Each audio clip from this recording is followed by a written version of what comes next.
Napanood niyo na ba yung Hello, Love Again? Grabe, ang daming feelings. Kung hindi pa, hala, maghanda na kayo ng popcorn at tissue kasi ibang level to. Ngayon, pag-uusapan natin kung worth it nga bang panoorin at bakit ang daming Pinoy ang hindi makamove on. Natatandaan niyo pa ba yung Hello, Love, Goodbye? Iconic yon, di ba?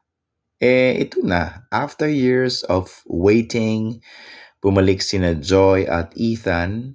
Pero this time, sa Canada naman ang setting. Pero best, iba na ang vibes.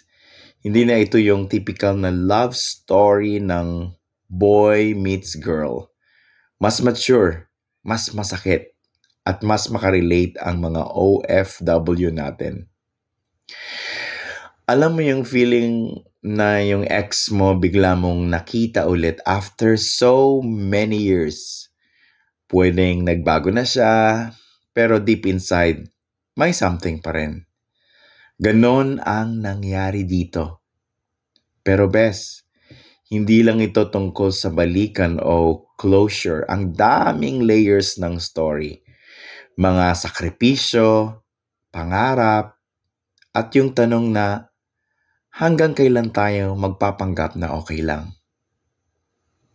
Grabe si Catherine dito. Ang galing ng acting niya, as in ramdam mo talaga yung lungkot, yung pagod at pagmamahal all at once. At si Alden? Aba, hindi rin siya nagpahuli. May mga eksenang titig pa lang.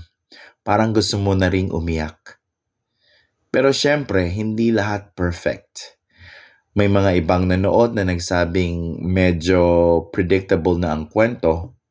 Pero come on! Sa love, hindi ba minsan masarap yung alam mo nang masasaktan ka pero go pa rin? May iba ring nagsabi na cheesy moments, pero honestly, yun naman talaga ang charm ng pelikula. Kilig, sakit, tapos biglang boom! Iyak ka na lang sa dulo. So, sulit ba?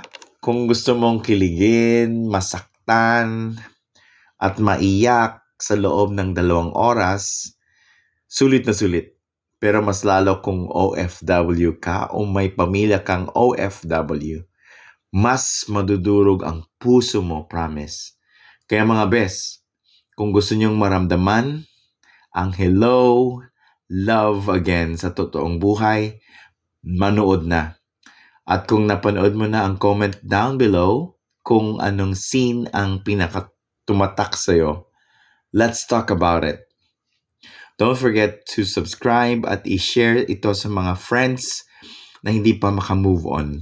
Hanggang sa susunod na Hugot Review mga bes. Goodbye!